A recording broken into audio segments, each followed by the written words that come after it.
నాకు అదే నాకు మైనస్ కూడా. సో మనవాడు అని చెప్పుకోవటానికి నాకు ఎవరు లేరు. యూజువల్గా ఎవరైనా ఆ కాలంలో అంత సూపర్ హిట్ హీరో అనుకున్నప్పుడు మా నెక్స్ట్ జనరేషన్, మా అబ్బాయి రావాలి, మా అమ్మాయి రావాలి, లేకుంటే మా వాళ్ళు రావాలి, మా ఫ్యామిలీలో వాళ్ళు రావాలనేది. సక్సెస్ అవటం ఫీల్డ్లో చాలా కష్టం. ఇప్పుడు ఎందుకంటే దాసనారాయణరావు అన్నీ ఉండి కూడా వారి అబ్బాయిని పైకి తీసుకురాలేక, ఏది చేస్తే పాపమో ఏది చేస్తే పుణ్యం. అందుకే అందరూ పుణ్యాత్ములు అయిపోతే ఎలా మీరు అనుకుంటారా? మీకు ఆ నమ్మకం ఉందా? నాకు అసలు మళ్ళీ జన్మ అనేది వద్దని దేవుణ్ణి నేను కోరుకునేది. ఎందుకంటే ఈ వయసులో ఇంత బిజీగా ఇన్ని అవకాశాలు రావండి ఎవరికి. అటువంటిది నాకు రాని భాషలో, నాకు తెలిసిన భాషలో నాకు ఎవరు తెలుగువారు ఇవ్వకపోయినా సిరగడెక్క ఆశయ్ అనేది విజయ్ టీవీలో వెళ్తాను 9 గంటలకి. అది తెలుగులో తీస్తున్నారు. తెలుగులో తీస్తూ నా వేషం నేను అడిగితే నాకు ఇవ్వలేదు. ఆయన ఓల్డ్గా ఉన్నారు. ఇక్కడ ఓల్డ్ క్యారెక్టర్. అప్పుడు మరి పిచ్చివాళ్ళ వికటన్ లాంటి టాప్ మోస్ట్ కంపెనీ నన్ను పెట్టి తీసి ఇవాళ #1 విజయ టీవీలో #1 10కి పైన రేటింగ్లో ఇప్పటికీ వెళుతున్న సీరియల్లో నా వేషం నేను అడిగితే, వాళ్ళని ఫోన్ చేసి అడిగితే, ఏమండి అది తెలుగు నేను చేస్తాను ఖాళీగా ఉన్నా అంటే, చూస్తాం సార్ చూస్తామని చెప్పి తర్వాత ఆంధ్ర కమల్ హాసన్ ఈ పేరేలా వచ్చింది? ఎందుకు? ఈ పైగా జుట్టు అది కూడా కొంచెం పెద్దగా ఉండి మీసాలు అవి అలా ఉండేవి. వేరే దురలవాట్లు కానీ మిగతావి కానీ ఇవన్నీ లేవనుకున్నప్పుడు మీతో పాటుగా ఇండస్ట్రీలోకి వచ్చి, లేకుంటే మీకంటే సీనియర్లుగా ఉన్నవాళ్ళు, మీ తర్వాత వచ్చిన వాళ్ళు చాలామంది తాగుడుకు బానిసయ్యారు, లేకుంటే ఇంకో వ్యసనాలకు బానిసై ఉన్నదంతా పోగొట్టుకున్నారు. సావిత్రి గారి గురించి చెప్పిన సావిత్రమ్మ గారు యాక్ట్ చేసినప్పుడు మాకు ఆవిడ అన్ని కష్టాల్లో ఉన్నారని తెలియదు.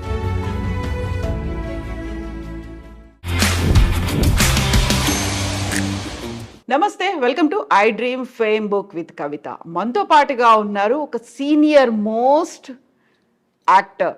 కేవలం ఆ మాట చెప్తే మాత్రం సరిపోదు. అప్పటి నుంచి పరిచయం ఉన్న వారంతా తనని తెలుగు కమల్ హాసన్గా పిలుస్తుంటారు. At the same time Vithalacharya సినిమాలు, జానపద కళాకారుడు లేకుంటే జానపద హీరో అనగానే కనిపించే రూపం మనతో పాటుగా ఉంది. ఎవరిదో గుర్తుపట్టారు కదా? ఎస్, మనతో పాటుగా ఉన్నారు నరసింహరాజు గారు. సార్ నమస్కారం. నమస్తే అమ్మా. ఎలా ఉన్నారు మీరు? బాగున్నానమ్మా. సో ఇన్నేళ్ల నుంచి, ఆల్మోస్ట్ మీ 50 ఏళ్ళు, అంటే నేను 50 ఏళ్ళు అన్నాను, ఇన్నేళ్ల నుంచి చూస్తూ ఉన్నప్పుడు అదే నరసింహరాజు గారు, అదే విఠలాచార్య సినిమాలో కనిపించినటువంటి ఆర్టిస్ట్, హీరో, జానపద కథానాయకుడు అలాగే ఉన్నారు ఇప్పటిదాకా. మీరు అసలు అలాగే ఎలా ఉన్నామమ్మా? ఇవన్నీ తెలగాయినాయి కదా. కొంచెం నుదురు పెరిగిందేమో, అక్కడ కొద్దిగా ఊడిపోయాయి కానీ జగన్మోహినిలో కూడా ఓన్ హెయిర్ అప్పుడంతా ముందుకుండేది, అది కొంచెం ఇది వెనక్కి వెళ్ళింది అంతే. అలా ఎలా అసలు? అదే కొంచెము మంచి అలవాట్లు ఉండటం వల్ల కొంచెం ఎక్కువ కాలం లైఫ్ ఉంటుందండి. ఏం చేస్తారు? నేను వెజిటేరియన్. దగ్గర అన్నీ దురలవాట్లు అనేవి ఏమీ లేవు. సో వర్క్ చేసుకోవటం, హార్డ్ వర్క్ చేసుకుంటూ ఉంటాను. సో అదొక సంతోషం మనసులో ఉంటుంది. అదొక సంతోషం వల్ల అలా ఉంటుంది. ఫిగర్ కూడా మనం కూడా అలా ఉంటాం. ఎక్సర్సైజ్లు, వాకింగ్లు వాటికి టైం ఉండదమ్మా. ఇప్పుడు నేను నెలకి దగ్గర 23 రోజులు పనిచేస్తాను. గత 8-9 సంవత్సరాల నుంచి తమిళ్లో Sun TV, Vijay TV and Zee Tamil ఛానల్స్లో నేను సీరియల్స్ చేస్తూ ఉంటాను. ఆల్మోస్ట్ ఆల్ మన తెలుగులో హిట్ అయినటువంటి మంగమ్మ గారి మనవరాలు, తర్వాత సింధూర్పు అంటే ఏంటో, ముద్దమందారం, ఆడదే ఆధారం, ఇటువంటివన్నీ తమిళ్లో నేనే చేస్తాను. అదేవిధంగా ఇప్పుడు నాది తమిళ్లో సూపర్ హిట్ అయింది ఇప్పుడే ఒక 3 వారాల కిందట సన్ టీవీలో మరుమగళ్. అది తెలుగులో తీస్తున్నారు. ఆ ఆఫర్ నాకు ఇచ్చినా నేను చేయలేని పరిస్థితి. ఎందుకంటే టైం అడ్జస్ట్ అవ్వటం. నా క్యారెక్టర్ వేరే ఎవరో చేస్తున్నారు, తెలుగులో జమిని తీస్తున్నారండి. సో వర్క్ ఉండటం వల్ల ఆ హ్యాపీనెస్తో మనలో బ్రైట్నెస్ ఉంటుంది, అలాగే ఉంటుంది. సో అయితే వ్యూవర్స్కి నేను ఒక మాట చెప్పాలి. మనం నరసింహరాజు గారి ఫుడ్ హ్యాబిట్స్ గురించి మాట్లాడుకుంటున్నప్పుడు కాఫీ తాగుదాం అనుకుంటే కాఫీ కూడా వద్దన్నారు. At the same time water కూడా నేను తాగను అంటున్నారు. ఏంటిది కాఫీ తాగకపోవడం, మంచినీళ్ళు కూడా బయట తాగకపోవడం ముందు నుంచి బిస్లరీ వాటర్ తాగుతాను. ఇంటి దగ్గర నుంచే షూటింగ్కి వెళ్ళేటప్పుడు 2 లీటర్స్ పట్టుకెళ్తాను. రోజు 2.5 లీటర్స్ తాగుతాను. అది మినిమం 2.5, మోర్ దాన్ 2.5 తాగాలి ప్రతి వ్యక్తి కూడా. కాఫీ టీ అంటారా, నాకు మొదటి నుంచి అలవాటు లేదండి. అవునా? ఎప్పుడైనా నిద్ర వస్తుంది అంటే ఆ వేడిగా, ఆ వేడి నీళ్ళు లేక ఏదో ఇది తీసుకోవటమే కానీ రేర్. అది కూడా షూటింగ్ టైంలో నిద్ర వస్తే తాగుతాను, లేకపోతే అది కూడా తాగను. అసలు మామూలుగా మందు తాగే అలవాటు, సిగరెట్ తాగే అలవాటు అసలు అవన్నీ లేవు, ఎప్పుడు నాకు లేవు. ఫిల్మ్ ఇండస్ట్రీలో బోల్డని పార్టీలు అంటారు, లేకుంటే వర్క్ లోడ్ ఎక్కువైపోయింది, స్ట్రెస్ ఎక్కువైపోయింది అనుకున్నప్పుడు నాకు అంత వర్క్ లోడ్ ఎక్కువైపోలేదు, నాకు అంత ఫ్రెండ్షిప్ లేవు, పార్టీస్కి వెళ్ళే అంత ఫ్రెండ్షిప్ లేదండి నాకు. నేను ఎవరితోని అక్కడికక్కడ షూటింగ్ జరిగేటప్పుడు అక్కడ కలిసినప్పుడు స్నేహంగా ఉండటమే, తర్వాత వారితో కలవటము అవి ఆ టైము ఉండదు. నేను ఎప్పుడు వెళ్ళలేదు ఎవరి దగ్గరికి, ఏ పార్టీ. అదే నాకు మైనస్ కూడా, నా లైఫ్లో మైనస్. ఎందుకంటే పిఆర్, పబ్లిక్ రిలేషన్ లేకపోవటం అనేది ఒక డిసడ్వాంటేజ్ నాకు. సో మనవాడు అని చెప్పుకోవటానికి నాకు ఎవరు లేరు. గుర్తుకొచ్చి 10 మందితో మనం కలిసిమెలిసి ఉంటే అరే మనవాడు ఉన్నాడు కదా, ఆయనకి వేషం ఇవ్వాలి అని అంటారు. కానీ నేను గుర్తురాను, ఎందుకంటే వారితో ఎప్పుడు నేను కలవటము అటువంటిది ఏమీ. తెలుగు ఇండస్ట్రీలో ఉన్నటువంటి ప్రొడ్యూసర్స్ కానీ, డైరెక్టర్స్ కానీ, టెక్నీషియన్స్ కానీ, ఇటువంటి వారితో నేను ఎప్పుడు కలవటము, ఫోన్లు చేయటం ఇటువంటిది ఏమీ లేదండి. ఎవరైనా ఎప్పుడైనా గుర్తుకొస్తే అనుకోకుండా అలా కొంతమంది ఇచ్చేవారు. ఎలా అయితే అంత పెద్దగా క్లోజ్ ఫ్రెండ్స్ అని లేరో అలాగే శత్రువులు కూడా లేరు కదా? శత్రువులు అసలు లేరు నాకు. ఎందుకంటే నేను ఎవరిని ఏమీ అన్ను. ఎదుటివారిది తప్పు అయినా నేను తప్పులు చేయటం మానవ సహజం. అది ఏదో తెలియక అన్నారు, లేకపోతే తెలియక జరిగింది ఇది అనుకుంటాం. సో అటువైపు మీరు చెప్పినట్టుగా ఇది ఒక బలహీనత అనుకున్నప్పటికీ కూడా శత్రువులు లేకపోవడం అనేది స్ట్రాంగ్నెస్ కదా అక్కడ.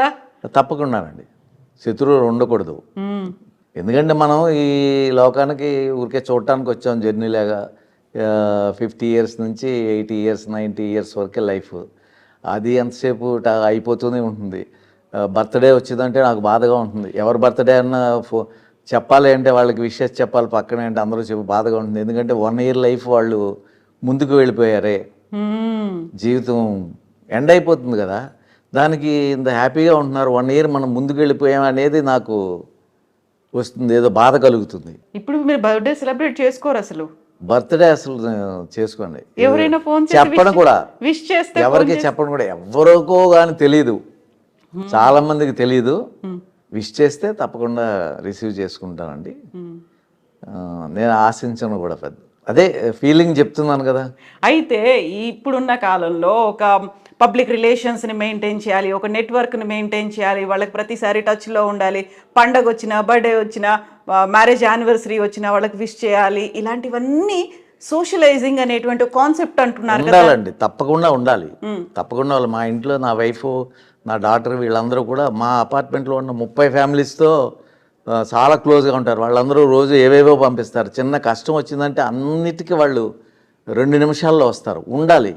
కానీ మరి నా అలవాటు ఏంటంటే, ఇప్పుడు నేను వెళుతున్నాను, అది నా అపార్ట్మెంట్ వరకే కేవలం లిమిట్ అయిపోయింది. ఎందుకంటే ఒక 30 ఫ్యామిలీస్ ఉన్నారు, దాంట్లో ఒక 26 ఫ్యామిలీస్ వరకు తప్పకుండా పలకరిస్తారు. ఏ కష్టం వచ్చినా, సుఖం వచ్చినా అన్నిటికీ వాళ్ళు ముందు ఉంటారు, మాకంటే ముందు. ప్రతిరోజు మార్నింగ్ లేచిన వెంటనే మా కష్ట సుఖాలన్నీ చూస్తూ ఉంటారు. సో అందుకని వారి మీద, అరే మమ్మల్ని ఇంతలా కాపాడుతున్నారే అని వారితో మాత్రమే నాకు అనుబంధం. సో మిగతా దినచర్య, మనకి షూటింగ్లు ఉన్నప్పుడు వాటర్ ఎలాగో మీరు తీసుకెళ్తుంటారు, దాంతోపాటుగా తీసుకునే దాని మీద కూడా వాట్ యు ఈట్ అనేదే కనిపిస్తూ ఉంది కదా. మీరు ఏం తింటారో మీరు అలాగే ఉంటారు అంటారు.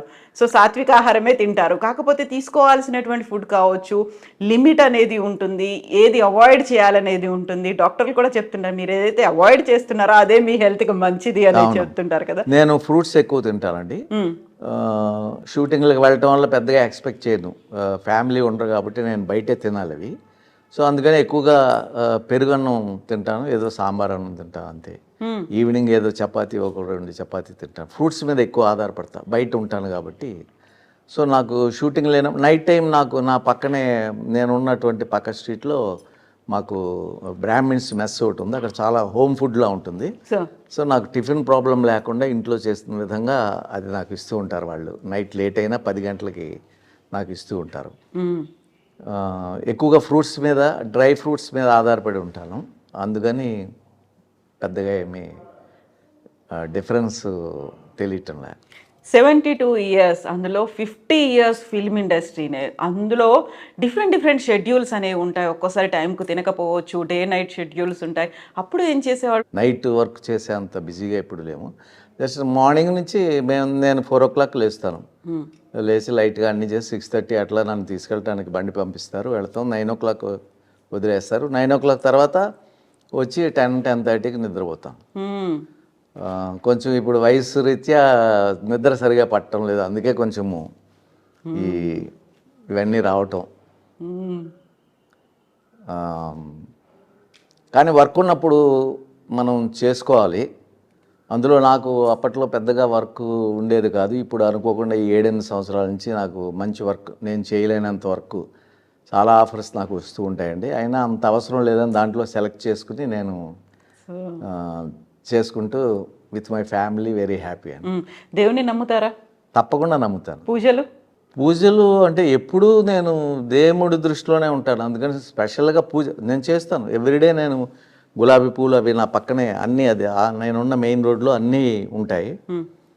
నేను ఖాళీగా ఉంటే డెఫినెట్గా పువ్వులు తెచ్చి ప్రతిరోజు పెడతాను. 2-3 రోజులు షూటింగ్ లేకపోతే దేవుడికి పెడతాను. అంటే అలంకరణ నాకు ఇష్టం. దేవుడు తీసేసుకుంటాడని మనం పెట్టామని కాదు, అలంకరణ ఇష్టం. దేవుడు అంటే ఎవరో అని చెప్పలేం. ఎందుకంటే రాముడు, కృష్ణుడు, జీసస్, బుద్ధుడు అందరూ కూడా దేవుళ్ళు అని ఒక్కొక్క మతం వాళ్ళు అలా అంటారు. వారందరూ కూడా మనుషుల కింద పుట్టి అనేక అవస్థలు పడి, రాముడు ఎన్ని కష్టాలు పడ్డాడు, కృష్ణుడు ఎన్ని కష్టాలు పడ్డాడు, అదేవిధంగా జీసస్ ఎన్ని కష్టాలు పడ్డారు చివరిని కూడా. సో వీరందరినీ దేవుడని అందరూ పూజిస్తూ ఉంటారు. నాకేంటంటే వీరందరూ వచ్చారు దేవుని రూపంలో, కానీ దేవుడు అనేవాడు ఎవరో ఉన్నారు, ఏదో శక్తి ఉంది. అది మనం ఎవరో చూడలేదు, ఎవరన్నా చూసారేమో కూడా తెలియదు, చూడలేదు. కాబట్టి ఆ కనిపించని అదృశ్య శక్తికి తప్పకుండా మనము ప్రతిరోజు నమస్కరించాలి. అదేవిధంగా మనము మన యొక్క విధి అంటే మనం చేసే పనులు, న్యాయం, వృత్తి ధర్మం, ఆ వృత్తి ధర్మం పాటించి ఆ టైం మెయింటైన్ చేసి ఎదటి వాళ్ళకి కష్టం కలగకుండా, నష్టం కలగకుండా మనం పనిచేస్తే మనుషుల రూపంలో దేవుడు తప్పకుండా సహాయం చేస్తాడు. మనకు ఫుల్గా వర్క్ ఉంటుంది. మనకు ఫుల్గా వర్క్ ఉంటే మన వెనకాల కుటుంబం హ్యాపీగా ఉంటారు. సో ఇప్పుడు దేవుడితో పాటుగా కర్మ సిద్ధాంతాన్ని కూడా నమ్ముతారు మీరు?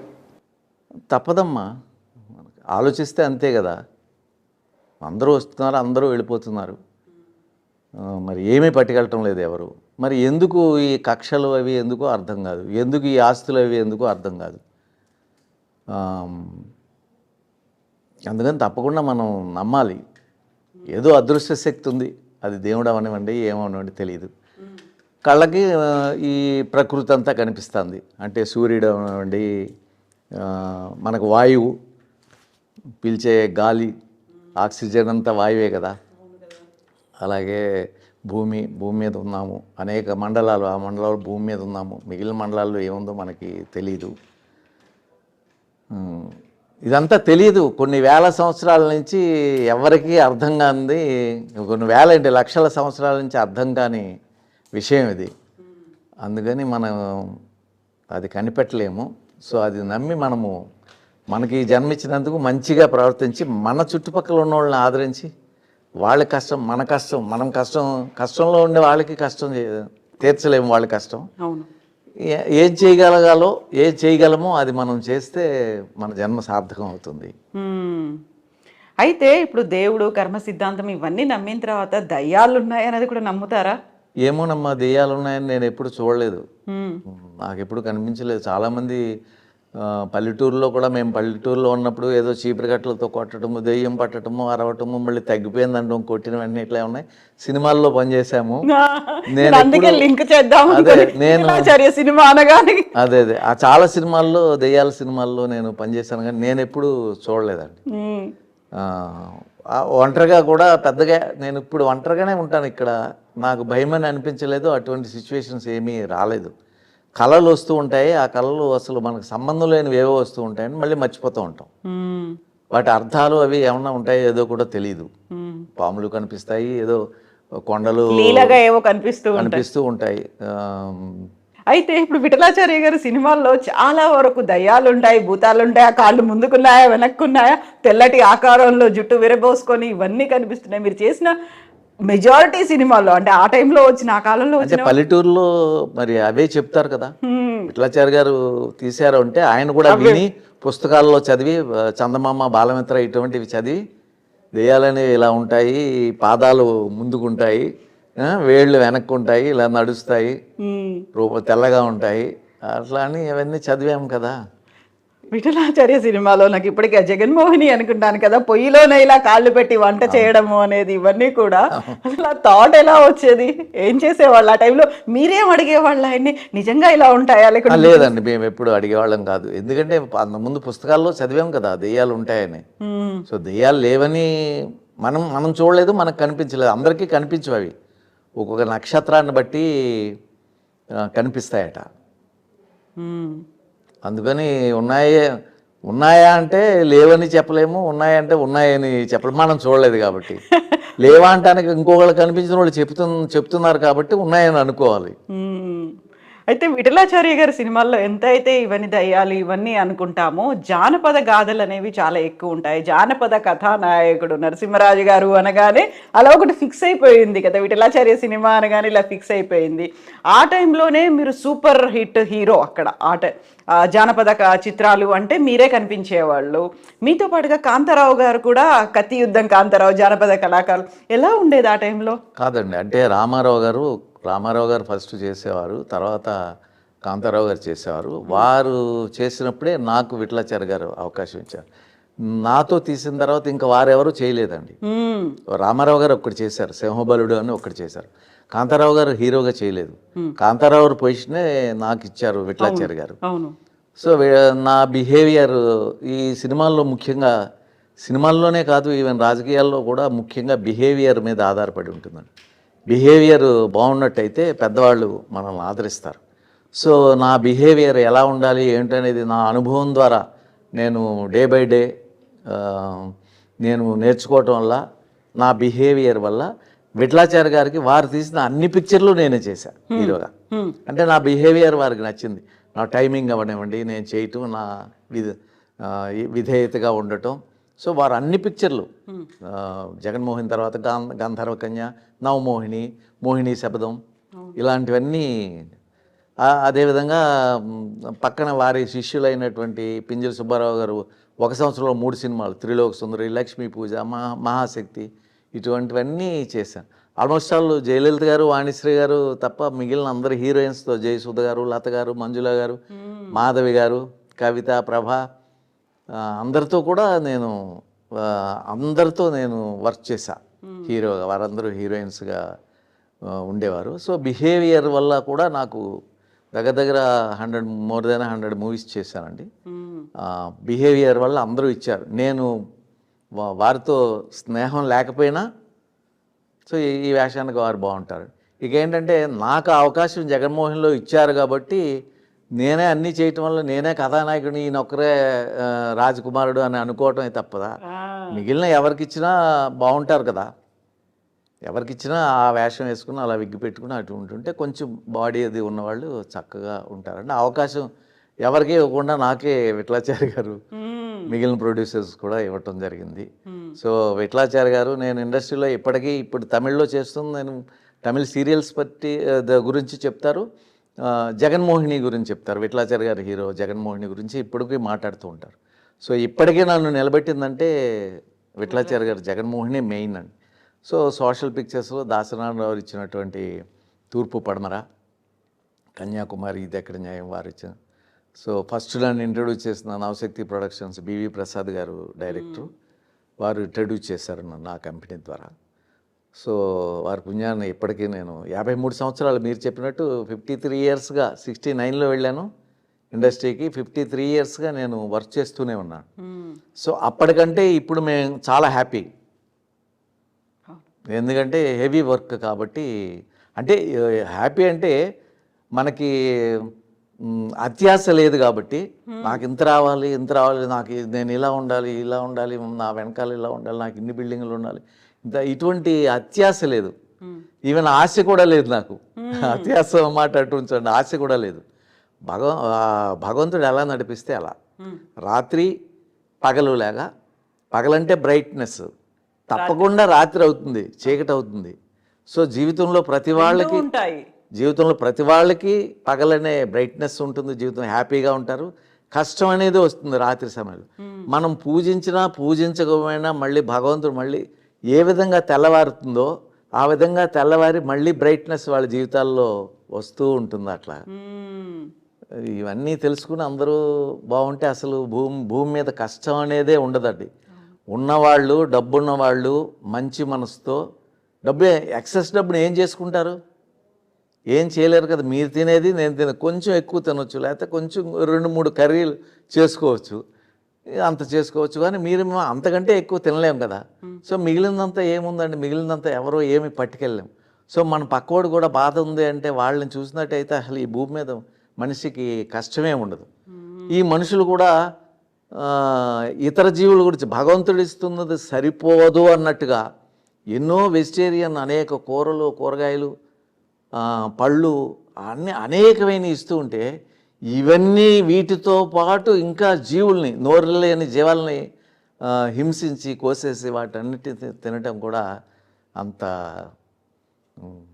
నాకైతే ఇష్టం లేదు. ఎందుకంటే మనకు లేకపోతే మనం తిన్నాం, ఏమీ దొరకని చోట అప్పుడు ఒక జీవిని కోసి తిన్నాము అంటే బ్రతకటం కోసం అది కూడా తప్పే. పోతే పోయామని తినకూడదు, దాన్ని ఆదరించాలి. కానీ అటువంటి సమయంలో తిన్నామంటే ఒక అర్థం, సరదా కోసం, ఫంక్షన్ కోసం, గొప్ప కోసం నోరు లేని జీవాలను అయ్యో అయ్యో అని అరుస్తూ ఉంటే వాటిని అయితే ప్రోటీన్స్ వస్తాయి అనేది కూడా, ప్రోటీన్స్ ఎక్కువైతే యూరిక్ యాసిడ్ ఎక్కువయ్యి కాళ్ళు అయ్యి లావై నడవలేని పరిస్థితి వస్తుందండి. అది తెలుసా? ప్రోటీన్స్ ఎక్కువైతే మీకు ప్రోటీన్స్ కావాల్సిన వాటిలో కాదండి, అన్ని పెసలు రాత్రి నానబెట్టి, ఈ రాత్రి నానబెడితే నెక్స్ట్ డే మార్నింగ్ వాటర్ తీసేసి దానిపైన ఉట్టి మూత పెడితే అవి మొలకలు వస్తాయి. ఆ మొలకలు ఇన్ని తింటే మీరు 1/2 కిలో మటన్ తినడానికంటే ఎక్కువ ప్రోటీన్స్ ఉంటాయండి. సో అట్లాగే బాదం పప్పు, 4-5 బాదం పప్పు, వేరుశెనక్కాయలు, ఎన్నో ఉన్నాయండి మనకి. ఎన్ని డ్రై ఫ్రూట్, ఖర్జూరం, ఇంకా ఫ్రూట్స్ తీసుకుంటే బనానా, ఇవి మ్యాంగో టైంలో మ్యాంగో, బనానా, ఇవన్నీ ఎటువంటివి ఉంటాయండి, ఎటువంటి ఆహార పదార్థాలు. ముందు నుంచి మీరు తినకపోయేవాళ్ళ అసలు నాన్ వెజ్? నేను మానేశాను తెలుసుకుని. 40 సంవత్సరాల కిందట నేను ఫుల్ నాన్ వెజిటేరియన్. రాజులం కదా మేము, క్షత్రియాస్. సో విలేజెస్లో చేపల చెరువులు పాడుకుని వాటిలో ఉన్న చేపలన్నీ తెచ్చి మా మదర్ తినరు, నా డాటర్ తినరు. సో నేను ఆలోచన వచ్చి నేను ఇవన్నీ ఆలోచిస్తూ ఇది తప్పు, ఇది తప్పు, ఇది తప్పేమో. నేను అది తప్పు అంటం లేదండి, నాకెందుకు వచ్చిన గొడవ మనుషులతో, ఎదుటి వాళ్ళు అని చెప్పడానికి. మీరు తింటుంటే తినకూడదు అని నేనేమన్నా చెప్పడానికి? మీ ఇష్టం మీది. నాకు అనిపించింది కాబట్టి నేను మానేశాను కాబట్టి నేను ఆరోగ్యంగా ఉన్నాను. ఇది మీరు ఆలోచించుకోండి. ఇప్పుడు ఫిల్మ్ షూటింగ్స్ లో కావచ్చు, ఇంకా మీరు రెగ్యులర్ సర్కిల్లో అయ్యేటువంటి ఫంక్షన్స్ లో కావచ్చు, అక్కడ ఎవరైనా నాన్ వెజ్ పెట్టారనుకోండి, పెట్టినా వాళ్ళకి తెలుసు, అందరికీ తెలుసు. మీరు తినరు, పక్క వాళ్ళు తింటారు కదా. నేనేమనుకోను, ఏం సలహా కూడా ఇవ్వను, తినకూడదు అది ఇది కూడా నేను చెప్పను. ప్రపంచం జరుగుతుంది. ఎందుకంటే మరి పుణ్యాత్ములు, పాపాత్ములు ఉంటారు కదమ్మా. ఏది చేస్తే పాపమో, ఏది చేస్తే పుణ్యం. అందుకే అందరూ పుణ్యాత్ములు అయిపోతే ఎలా, అందరూ పాపాత్ములు అయిపోతే ఎలా? పుణ్యాత్ములు ఉంటారు. ఆ బ్యాలెన్స్ అనేది మెయింటైన్ చేయాలంటారు. సృష్టి మెయింటైన్ చేస్తుంది, ఆ థాట్ రానివ్వదు. కొంచెం మంచి వాళ్ళు మరి గత జన్మలు అవి ఉన్నాయో లేదో నాకు తెలీదు. గత జన్మలు అవి ఉంటే మరి కింద జన్మ కంటే ఏదన్నా మంచి చేసి ఉంటే నెక్స్ట్ జన్మ ఏదన్నా మంచిది వస్తుంది. మీరు అనుకుంటారా? మీకు ఆ నమ్మకం ఉందా? నాకు అసలు మళ్ళీ జన్మ అనేది వద్దని దేవుణ్ణి నేను కోరుకునేది. ఎందుకంటే ఏ జన్మ ఇచ్చినా కష్టమే. భూమి మీద ఏ జన్మ ఇచ్చినా ఆ చిన్నప్పుడు పాపం తల్లిదండ్రులు కష్టపడి అవి జంతువులు ఉన్నప్పుడు పెంచడం కోసం వాళ్ళు నానావస్థలు పడి పెంచుతాం. పెంచేసరికి మనం పెద్దవాళ్ళే అసలు తల్లిదండ్రుల జోలికి వెళ్ళాం, వాళ్ళు చూడం. మరి చాలా కష్టం కదా, వాళ్ళ జీవితం అంతా మనకిస్తే తల్లిదండ్రులను చూడకుండా ఎంతమంది అనాథాశ్రమాల్లో పెడుతున్నారు డబ్బులు ఉన్న వాళ్ళు తల్లిదండ్రుల్ని. కనీసం వాళ్ళని దగ్గర పెట్టుకుని వాళ్ళు జీవితాంతం ఎంత బాగా చూడాలి మనం చూస్తున్నటువంటి వాళ్ళని, అన్నీ అర్పించిన వాళ్ళని. సో ఒక నమ్మకం అనేది ఉంటుంది కదా, గత జన్మలో మనం ఏదో పుణ్యం చేసుకుంటే ఈ జన్మలో మనుషులుగా పుడతారు అనేది కూడా ఉంటుంది. దాన్ని నమ్ముతారా మరి? నేను అసలు దేన్ని నమ్మరు అసలు? గత జన్మలు ఉంటాయని నేను నమ్మనమ్మా. గత జన్మ అనేది ఉండదేమో, అది ఏంటో ఈ సృష్టి అలా జరుగుతుందని తెలియదు. అంతే, వెళ్ళిపోయిన తర్వాత ఆగిపోయిన తర్వాత, గుండె ఆగిపోయిన తర్వాత ఇంకేమీ లేదు. ఇది కూడా ఏంటంటే కర్మలో ఉండవండి, లేకపోతే ఏమో తెలియదు. తల్లిదండ్రులు మనల్ని భూమి మీదకి తీసుకొచ్చిన తర్వాత వాళ్ళు కష్టాలు పడి వాళ్ళ జీవితాలు అయిపోతాయి. మళ్ళీ మనం అలా తల్లిదండ్రులు అవుతాం. ఒక సర్కిల్ అది జరుగుతూ ఉంది. రాత్రి పగలు ఎలా వస్తుందో అలా జరుగుతూ ఉంది. సరే, ఇంక తప్పదు. ప్రాణం వచ్చిందంటే, పుట్టాము అంటే తప్పదు. అది ఏంటో తెలియదు కదా. మళ్ళీ నెక్స్ట్ జన్మ ఇంకోటి వచ్చిందంటే మనకి ప్రీవియస్ జన్మ తెలియదు కదమ్మా. మనం ఏం చేసామో ఏమీ తెలియదు. అయితే మీరు ఇప్పుడు ఒక మాట అన్నారు, నాకు అత్యాశ లేదు, ఆశ అసలే లేదు ఇవన్నీ అన్నప్పుడు, ఇన్నేళ్ల నుంచి 53 ఏళ్ల నుంచి మీరు ఇండస్ట్రీలో ఉన్నప్పుడు యూజువల్గా ఎవరైనా ఆ కాలంలో అంత సూపర్ హిట్ హీరో అనుకున్నప్పుడు మా నెక్స్ట్ జనరేషన్, మా అబ్బాయి రావాలి, మా అమ్మాయి రావాలి, లేకుంటే మా వాళ్ళు రావాలి, మా ఫ్యామిలీలో వాళ్ళు రావాలనేది మా పిల్లలు, మా అబ్బాయి రావాలని దగ్గర రాణా గారు, రాణా, దగ్గుబాటి రాణా, హైట్ గల్లా ఇదిగా ఉంటారు. రాణా గారే కదా ఆయన పేరు. దగ్గుబాటి రాణా ఆయనలా ఉంటారు. ఆయన కంటే ఇంకా ఫిజిక్ ఎక్కువ ఉంటుంది, అంత హైట్. అది ఆయన కెనడాలో ఉన్నాడు. కెనడా వాళ్ళకి ముందు చదువుకునే ముందు ఫీల్డ్కి వస్తా అన్నారు. నేను ఫీల్డ్లో ఉన్నటువంటి, సో ఇన్ని సక్సెస్ అవటం ఫీల్డ్లో చాలా కష్టం. ఇప్పుడు ఎందుకంటే దాసనారాయణరావు అన్నీ ఉండి కూడా వారి అబ్బాయిని పైకి తీసుకురాలేకపోయారు. అలాగే అనేక మంది ఆర్టిస్టులు, ఎంఎస్ నారాయణ గారు, ఇంకా అనేక మంది ఆర్టిస్టులు వాళ్ళ పిల్లలను తీసుకురావాలనుకున్నారు, రాలేకపోయారు. అలాగే డైరెక్టర్స్ కూడా వారి కొడుకులను తీసుకురావాలనుకున్నారు, రాలేకపోయారు. సో ఇదేంటంటే దాని మీద కాన్సన్ట్రేషన్ ఉండి, ఇది కూడా అదృష్టం, లక్ కూడా ఉండాలండి. లక్ ఫేవర్ చేయాలి, మనం సిన్సియర్గానే ఉండాలి, లక్ కూడా ఫేవర్ చేయాలి. ఇక్కడికి పాపం 25 సంవత్సరంలో 16లో వచ్చి 60 years అప్పుడు కూడా ఇంకా అలాగే ఉన్నవాళ్ళు, ఎక్కడికి వెళ్ళలేకుండా ఎంతమందో నేను చూశాను. నాతో పాటు వచ్చిన వాళ్ళు 50 సంవత్సరాల కింద వచ్చిన వాళ్ళు అలాగే ఏమీ లేకుండా అలాగే ఉండి పాపం ఇంకా అవుతాం అనుకునేవాడు. ఇవన్నీ చూసి భయం. సినిమా ఫీల్డ్ అంటే కొత్త వాళ్ళు ఎవరన్నా వస్తున్నారంటే నాకు చాలా భయం. ఎన్ని అవస్థలు పడతారో, ఏం కష్టపడతారో, ఏం ఇది. తర్వాత ఇన్ని పడినా వాళ్ళకి అది దక్కుతుందో లేదో. సో దాంతో మా అబ్బాయి మంచి డాన్సరు, చాలా మంచి డాన్సరు, చాలా బాగా మంచి నటుడు. నేను కాదు. అవునండి, నటుడు, మంచి నటుడు అని వాడే అన్నాడు. డాడీ మీరు ఆర్టిస్ట్ కాదు, నేను ఆర్టిస్టు, చూడండి అని అని నవ్వాడు. ఇలా చూసేసరికి ఏడుస్తుంటే కళ్ళంట నీళ్ళు వచ్చేసింది. నేను గ్లిజరన్ పెట్టుకున్నా రావు, పొడుచుకున్నా. సో డ్యాన్స్ అనేది అప్పట్లో చిరంజీవి వీళ్ళు ఎంట్రన్స్లో ఈ బ్రేక్ డాన్సులు చేయకముందు వాడు అప్పట్లో ఏదో బ్యాట్ ఇలా అని అవి చేసి, ఇవన్నీ నీకు ఎలా తెలుసు అంటే నేను అన్నీ అబ్జర్వ్ చేస్తాను పక్కింట్లో అంకుల్ దగ్గర, అక్కడ అని ఈ క్యాసెట్ చూసి ఆ క్యాసెట్ చూస్తాను. సో నేను సినిమా ఫీల్డ్కి వస్తాను. భయం వేస్తుంది, నాకు వద్దు అనిపించింది. అయినా ఒక ప్రొడ్యూసర్ ఉన్నటువంటి పెద్ద ప్రొడ్యూసర్కి నేను ఫొటోస్ చూపించాను. మా అబ్బాయి అండి ఏదన్నా సీరియల్లే వాళ్ళు తీస్తున్నారు అప్పట్లో, సీరియల్లో హీరోగా ఏదన్నా ఛాన్స్ అంటే పిలవలేదు. వాళ్ళు చూశారు, మీ అబ్బాయి అని తెలుసు, మా అబ్బాయి అని తెలుసు, పిలవలేదు, ఎవరికో ఇచ్చారు. ఆ అబ్బాయి అసలు బాగోడు. అటువంటిది ఆ అబ్బాయికి, వేరే అబ్బాయికి ఇవ్వటం జరిగింది. ఎందుకు ఇవ్వలేకపోయారు, వారికి ఎందుకు ఇచ్చారు? వారికంటే వీడు పెద్ద ఆర్టిస్టు, ప్లస్ పేరు నరసింహరాజు గారు అబ్బాయి అని తెలుసు. సో ఇన్నున్నా ఇవ్వలేదు అంటే ఇది అదృష్టం ఉండాలి, బిహేవియర్ ఉండాలి, రావచ్చు రాకపోవచ్చు. అందుకని వద్దని, బాబు నేను ఎన్నో కష్టాలు పడి ఏదో ఇప్పుడు పేరు ప్రతిష్టలు తప్ప ఆర్థికంగా ఆహాని ఎదగలేకపోయాను, అది ఎందుకు ఏదైనా ఉద్యోగం చేసుకోమని చెప్తే ఆయన వెంటనే పెట్టుకుంటే మలేషియాలో జాబ్ వచ్చింది. అక్కడి నుంచి కెనడాలో ఏదో రాసుకుంటే కెనడాలో ఆయన ఇప్పుడు వెల్ సెటిల్డ్ అండి. మా అబ్బాయి వెల్ సెటిల్డ్. అంత ఇమ్మీడియట్ గా అలా యాక్సెప్ట్ చేసేసాడు. మీరు అంత కన్విన్సింగ్ గా చెప్పారా మీ అబ్బాయికి? చెప్పాను అన్నీ. ఒకసారి అడిగాడు, టక్కుని చెప్పేసారా? ఒకసారి అడిగాడు, సరేనా. అక్కడికి ఇప్పుడు తను ఆ ప్రోగ్రామ్ ఈ ప్రోగ్రామ్ ఖాళీగా ఉన్నప్పుడు సరదాగా డ్యాన్స్లు అవి చేస్తాడు. అనేక మంది ఫ్రెండ్స్ ఉంటారు కదా ఆ ఫంక్షన్స్లో, వాటిలో హీరో లాగానే. మా కోడలు కూడా చాలా మంచి అమ్మాయి. మా కోడల్లాగా అందరు కోడళ్ళు ఉండాలని కోరుకుంటా. ఎందుకంటే ఆవిడ కూతుర్లాగా తల్లిదండ్రులు చూసుకున్నట్టుగా నన్ను నా వైఫ్ని చూసుకుంటుంది మా కోడలు. సో అందుకని అందరూ మా కోడల్లా ఉంటే బాగుండే అని అనుకుంటా. అత్తమామలు కూడా అలాగే ఉండాలి కదా. కోడళ్ళు ఎలా ఉండాలి? లేదండి, వాళ్ళ బిహేవియర్ని బట్టి వీళ్ళలో మార్పు వస్తుంది. ఒకప్పుడు వీళ్ళ మార్పు రాకపోయినా మనం అలాగే చూసుకున్నట్టయితే ఒకరోజు కాకపోతే ఒకరోజైనా వీళ్ళలో మార్పు వస్తుంది. అలా ఉండాలని కొంచెం కష్టమైన పని. చూద్దాం. అంత వెల్ సెటిల్డ్, కెనడాలో బాగుంది అనుకున్నప్పుడు ఇంకా నరసింహరాజు గారు ఆ ఇంట్రెస్ట్తో సినిమాలు సీరియళ్ళు కంటిన్యూ చేస్తున్నారా? అంటే నేను కెనడా 2 సార్లు వెళ్ళటం జరిగింది. 3 months 4 months ఉండి రావటం అది జరిగింది. ఎప్పుడైనా వెళ్ళొచ్చు. కెనడా అనేది మా అబ్బాయి దగ్గరికి ఎప్పుడైనా వెళ్ళొచ్చు. ప్రతిరోజు ఇప్పుడు ఈ ఫెసిలిటీస్ ఉన్నాయి కాబట్టి మనకు ఫోన్లో వాట్సాప్ వీడియో కాల్స్ చూసుకుంటూ ఉంటాం. ఎదురుగుండా ఉన్నట్టే ఉంటుంది కాబట్టి మనకు ఆ బాధ లేదు. అవి లేకపోతే బాధ అని అనిపిస్తుందేమో. సో ఇప్పుడు పైగా ఈ వయసులో ఇంత బిజీగా ఇన్ని అవకాశాలు రావండి ఎవరికి.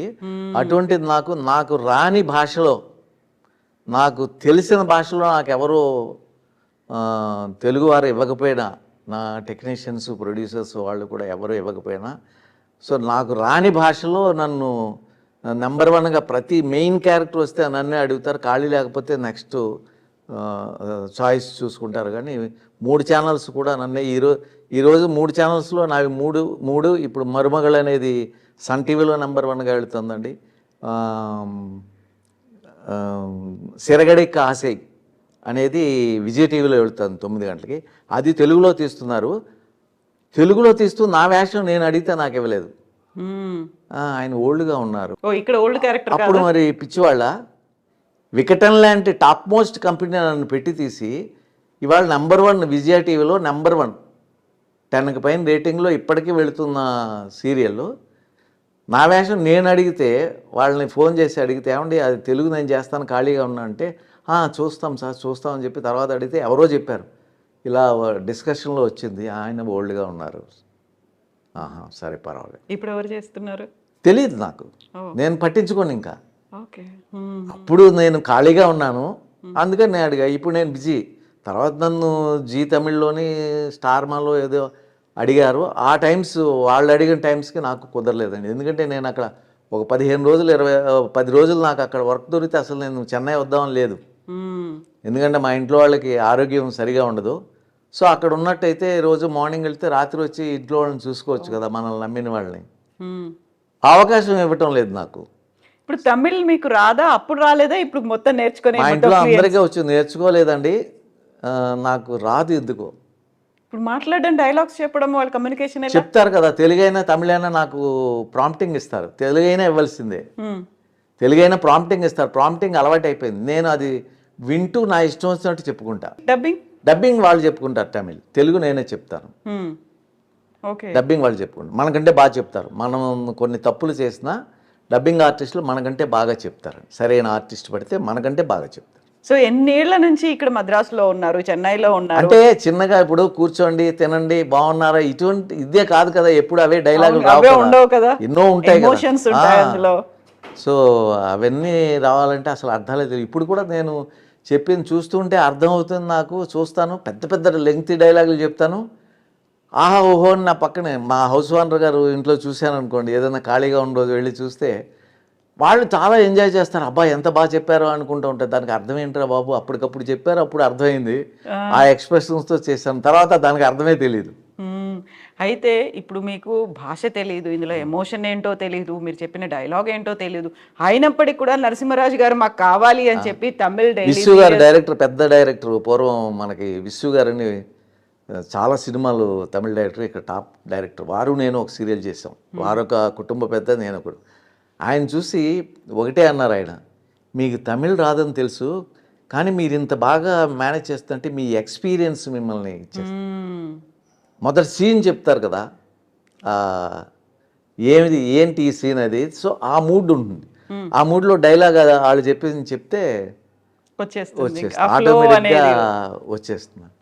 అందుకే కదా ఇప్పుడు మీరు తెలుగు మేము హైదరాబాద్ నుంచి చెన్నైకి రావడానికి ప్రధాన కారణం ఏంటంటే మీరు ఇక్కడ సూపర్ సక్సెస్ గా ఉన్నటువంటి సీరియల్స్ చేస్తున్నారు, అందులో లీడ్ రోల్స్ ప్లే చేస్తున్నారు. అంటే ఇంత దూరం వచ్చి అంటే ఇక్కడ మన తెలుగు కంటే కూడా తమిళ్లో బాగా చేస్తే ఎవరినైనా ఆదరిస్తారండి. ప్రజలు కూడా ఆదరిస్తారు, ప్రొడ్యూసర్స్, టెక్నీషియన్స్ కూడా, డైరెక్టర్స్ వాళ్ళు కూడా ఆదరిస్తారు. ఎందుకంటే పూర్వం నుంచి ఇక్కడ ఇండస్ట్రీ అనేది ఉంది, అన్ని లాంగ్వేజ్. అందుకే మీకు ఎంజి రామచంద్రన్ గారు మలయాళీ, ఎంత సూపర్ అది, సీఎంనే చేశారు. రజనీకాంత్ గారు కన్నడ, కొంకణియో కన్నడ, మహారాష్ట్ర బ్యాక్గ్రౌండ్ బేస్ ఉంది. సో ఇలా ఎవరిని తీసుకుని, అలాగే మోహన్ అని ఉండేవారు, ఆయన కన్నడ అబ్బాయి కూడా. సో మేము జగన్మోహిని ఇవన్నీ సూపర్ హిట్, 1 ఇయర్ ఆడినవి ఇక్కడ. మన తెలుగులో ఇంకా 100 days ఇక్కడ 1 year. సో ఇవన్నీ ఆదరించారంటే వాళ్ళు ఏంటంటే టాలెంట్ని ఎంత బాగుంది, ఎంత బాగున్నాడు అంటే అంత చందాలి కదా, ఆ క్యారెక్టర్కి ఎంత బాగున్నాడు, ఇదే వాళ్ళు చూసి ఆదరిస్తారు. తమిళియన్స్, టెక్నీషియన్స్ కానివ్వండి, ఛానల్స్ కానివ్వండి, తప్పకుండా వర్త్ ఉన్న వాళ్ళని ఆదరిస్తారు. ఆంధ్ర కమల్ హాసన్, ఈ పేరు ఎలా వచ్చింది? ఎందుకు ఈ పేరు కమల్ హాసన్ గారు చేసినటువంటి 2-3 ఫిలిమ్స్ నేను చేశానండి బిగినింగ్ స్టేజ్లో. అమ్మాయిలు జాగ్రత్త అంటే సొల్లుతాన్ ననిక్రేన్ అని, ఇది అపూర్వ రాగంగా అంటే తూర్పు పడమర, ఇలా కొన్ని సినిమాలు నేను వారి క్యారెక్టర్ చేయటం వల్ల ఆంధ్ర కమల్ హాసన్. అలా పైగా జుట్టు అది కూడా కొంచెం పెద్దగా ఉండి మీసాలు అవి అలా ఉండేవి, అందుకని ఆంధ్ర కమల్ హాసన్ అంటారు. కానీ టాలెంట్ సైడ్ చూస్తే అసలు ఆయన ఎక్కడో నేను ఇక్కడ. సో లుక్స్ వైజ్ మాత్రమే అంటారు అసలు? అంటే వారిది కొంచెం చాలా ప్రపంచవ్యాప్తంగా పేరు ప్రతిష్టలు ఉన్నాయి. నేనేంటంటే ఆ క్యారెక్టర్ తగినట్టుగా కాసేపు న్యాచురల్గా ఆ క్యారెక్టర్ అనుకుంటాను, నేనే అనుకుంటాను, ముందుకు వెళ్ళిపోతూ ఉంటాను. అది చేద్దాము, ఇలా చేద్దాము అని అనుకోను, ఆ క్యారెక్టర్ని అనుకుంటాను. డ్రైవర్ అంటే డ్రైవర్ లాగా ఉందాం, డ్రైవర్ని అనుకుంటాను. అక్కడ పోయాక రౌడీ అంటే రౌడీలా ఉంటాను, ఏడుపు మొహంతో ఉన్నా అంటే ఏడుపు మొహంతో అలా డల్గా ఉంటాను, ఏదన్నా గుర్తు తెచ్చుకొని. అయితే ఇన్ని సినిమాలు చేసి ఇవన్నీ చేసిన తర్వాత గతంలోనే విట్లాచారి అనగానే ఎలా దయ్యాలు ఇవన్నీ ఉండేవో, మన ఫోక్ ఆర్టిస్ట్ జానపద కథానాయకుడు ఉండేదో, ఖచ్చితంగా ఒక స్పెషల్ సాంగ్ అనేది ఉండేది. దాన్ని ఆ టైంలో ఐటమ్ సాంగ్ అనేవాళ్ళు, కానీ స్పెషల్ సాంగ్ అనేది ఉంది. దానికి కూడా స్టార్స్ని పెట్టేవాళ్ళు, వాళ్ళతో ఒక సాంగ్ కంపల్సరీ ఉండాలి అనే డిమాండ్ ఎలా వచ్చింది అసలు? అది ఎందుకు వచ్చిందంటే, అది అన్నిట్లో కూడా స్మిత గారు, జయమాల గారు, జ్యోతిలక్ష్మి గారు అందరూ ఉండేవారు. సో ఎంత గొప్ప ఫిలిం తీసినా దాంట్లో ఒకటి ఉండాలి కంపల్సరీ, జయమాల సాంగ్ ఒకటి పెట్టండి లేకపోతే అని అడిగేవారు. ఎందుకంటే మాస్ పబ్లిక్లో ఉన్నటువంటి పబ్లిక్ అది లైక్ చేస్తారనుకుంటాను ఎక్కువగా.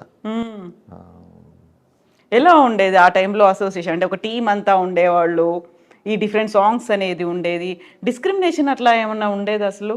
ఇవి హీరో ఉన్నారు, లేకుంటే ఇక్కడ సహాయ నటుడు, లేకుంటే తన స్పెషల్ సాంగ్ చేయడానికి వచ్చింది ఈవిడ హీరోయిన్, అలా ఉండేదా ట్రీట్మెంట్స్ అనేవి? అదేమి ఉండేది కాదు, అందరినీ బాగా చూసేవారండి. అప్పుడు ప్రొడ్యూసర్స్, టెక్నీషియన్స్ డామినేషన్, ఇప్పుడు ఆర్టిస్ట్ డామినేషన్. ఆర్టిస్టులు చెప్పినట్టుగా ప్రొడ్యూసర్స్ కానీ టెక్నీషియన్స్ కానీ వినాలి, డైరెక్టర్ని ఎవరు పెట్టాలి, ఏ ప్రొడ్యూసర్కి డేట్ ఇవ్వాలని వీరు చూస్తున్నారు ఇప్పుడు. అప్పట్లో అలా కాదు, ఈ క్యారెక్టర్ ఇది బాగుంటుందని వారు పిలిచేవాళ్ళు, అవసరం అయితే కొట్టేవారు కూడా. చాలామంది హీరోయిన్స్ కానీ వారు దెబ్బలు తిన్న వాళ్ళు ఉన్నారు, అంటే సరిగా రావటం లేదని, ఎక్స్ప్రెషన్ రావాలి. అందుకని పెద్దవాళ్ళు, పెద్ద డైరెక్టర్స్ కొట్టడం అంటే అదేదో ఇదని కాదు, ఆ కోపం రావటం లేదని చెప్పి అలా కొడితే వస్తుంది. అవన్నీ కూడా భరించేవాళ్ళు, ఎందుకంటే ఒక తపన వీళ్ళకి కూడా ఆర్టిస్టుల్లో ఉండేది. ఇప్పుడు అసలు పెద్దగా డైలాగులే చూడరండి, సినిమాలకే అసలు కాలం చెల్లిపోయింది. ఆ పెద్ద సినిమాలు ఏవో చూడటం తప్పించి ఎవరు వెళ్ళటం లేదండి ఇప్పట్లో, సినిమాలకు ఎవరు వెళ్ళటం లేదు. ఈ వెబ్ సిరీస్, ఈ సీరియళ్ళు ఇవి వచ్చిన తర్వాత ఇంటి దగ్గరే 4 రోజులు ఇంటికి వచ్చేస్తున్నాయి. ఏ సినిమా కూడా సెకండ్ వీక్ ఆడటం లేదు. బాగా సక్సెస్ అయితే సెకండ్ వీక్, ఆ 3 రోజుల తర్వాత సెకండ్ వీక్ వెళ్తుంది, బాగా సక్సెస్ అయింది. సో వాటి కోసం కోట్లు పెట్టి సినిమాలు తీయవలసి వస్తుంది. సో పెద్ద వాళ్ళని పెట్టాలి, ఈ పబ్లిక్ వెళ్ళాలి అంటే ఇదంతా కొంచెం కష్టమైన పని. అయితే ఇప్పుడు అన్ని రికార్డ్ బ్రేక్ అవుతున్నటువంటి సినిమాలే బ్లాక్ బస్టర్లు అనే చూస్తున్నాము, లేకుంటే 600 కోట్లు 500 కోట్లు 1000 కోట్ల వసూళ్ళు అయ్యాయి ఇవన్నీ చెప్పి ఒక బెంచ్ మార్క్ ని క్రియేట్ చేసుకున్నటువంటి సిచ్యువేషన్స్ అనేవి కనిపిస్తున్నాయి కదా, వాటన్నిటిని ఎలా చూస్తారు ఆ లెక్కల్ని? ఏం నేను ఇప్పుడు సినిమాల గురించి ఆలోచించడం లేదండి. ఆ కోట్లు ఎప్పుడు కోట్లు చూసారు మీరు? మేము పనిచేసిందన్నీ చూస్తూ ఉంటాం ఈ టీవీ దగ్గర కూర్చున్నప్పుడు. ఎందుకంటే అది 10 days తర్వాత వచ్చేస్తున్నాయి కదా, టీవీలో వచ్చేస్తున్నాయి కదా, అమెజాన్ ఈ ఆహా వీటిలో వచ్చేస్తాయి కదా. సో అప్పుడు చూడటమే. ఎందుకంటే ప్రతి కుటుంబానికి ఇప్పుడు సినిమా చూడాలంటే చాలా కష్టం అండి. నలుగురు వెళ్ళాలంటే 2-3 వేలు ఉంటే కానీ సినిమాకి వెళ్ళలేని స్థితి. అది అందరూ మామూలు నార్మల్ పీపుల్ ఎలా తట్టుకోగలరు? సో వాళ్ళందరూ కూడా ఎప్పుడు వస్తుందా టీవీలో అప్పుడు చూద్దామని చూస్తూ ఉంటారు. ఆ విధంగా సినిమాలు అనేది తగ్గిపోయింది. 3 రోజులు 4 రోజులే ఏ సినిమా అండి. అప్పట్లో 100 రోజులు బళ్ళు కట్టుకుని చూసేవాడు సినిమాలు.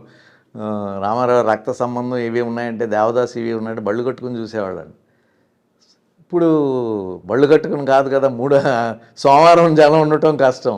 అయితే టికెట్ల రేట్లు అనేవి కూడా విపరీతంగా పెంచేసి, అందుకే షోస్ పెంచి రేట్లు పెంచి జీవోలు కూడా తెచ్చు. యంగ్స్టర్స్ కోసమే సినిమాలు తీయాలి ఇప్పుడు. సెంటిమెంట్, ఫాదరు మదరు మామయ్య బాధలు అవి చూపిస్తే ఎవరు చూడరండి.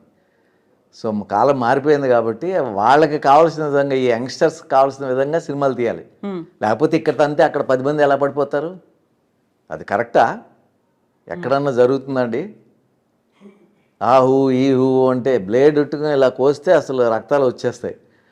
అటువంటిది ఏమీ అన్ని గొడ్డలు తప్పించుకుంటాం, కత్తులు తప్పించుకుంటాం అంతా.